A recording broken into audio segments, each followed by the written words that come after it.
السلام علیکم دوستو مولانا طارق جمیل دیوبندیت سے توبہ کر کے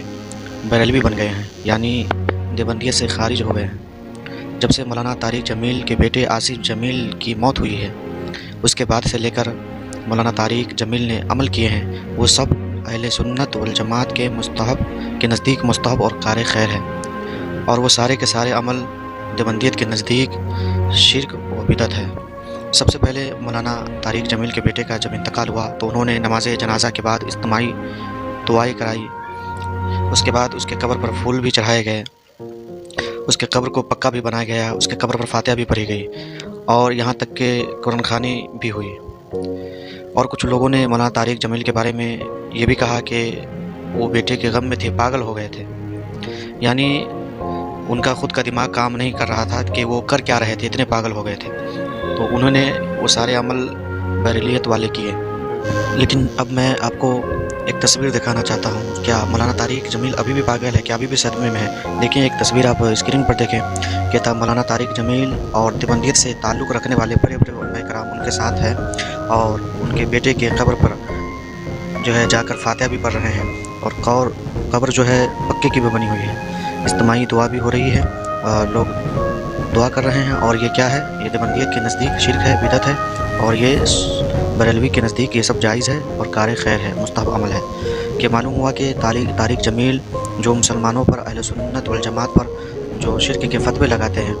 آج خود جو ہے فاتحہ اور ان ساری چیزوں میں مبتلا ہیں۔ تو اب سوال یہ پیدا ہوتا ہے کہ مولانا طارق مسعود ہو یا علماء دیوبند ہو، اور جتنے بھی علماء دیوبند کے علماء ہو، ان سب کو چاہیے کہ مولانا طارق جمیل کو دیوبندیت سے خارج کر کے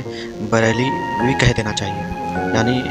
مولانا طارق جمیل کو یہ کہہ دینا چاہیے لوگوں کو کہ مولانا طارق جمیل اب جو ہے بریلوی ہو گئے ہیں۔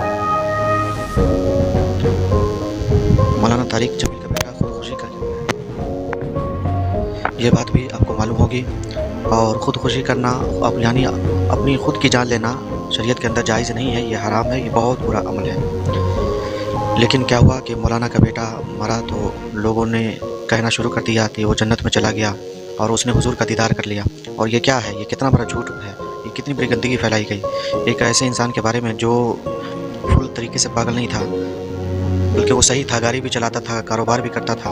اور اس نے ٹینشن میں آ کر جو ہے خودکشی کی ہے۔ یہ ناجائز اور حرام ہے، وہ حرام کی موت مرا ہے، اور وہ بدعقیدگی کے پہ مرا ہے، اور وہ کافر ہو کر مرا ہے، اس کے لیے دعا بھی کرنا جائز نہیں ہے، اور وہ جہنم کے کتوں میں سے ایک کتا ہے۔ اور مولانا طارق جمیل اپنے گندے طریقے سے توبہ نہیں کر لیتے، وہ چاہے بریلوی والے کام کرتے رہے، قرآن خوانی کرائے، قبروں پر جائے، مزاروں پر جائے، مزاروں کو پکا کرائے، یہ تمام عمل کرتے رہے، لیکن جب تک وہ اپنے گندے عقیدے سے توبہ نہیں کریں گے، جو ان کے گندے عقیدے ہیں تقویۃ الایمان کو لے کر، حضور کے علم غیب کو لے کر، ان تمام چیزوں سے مولانا طارق جمیل توبہ نہیں کر لیتا، جب تک وہ بریلوی نہیں ہو سکتا۔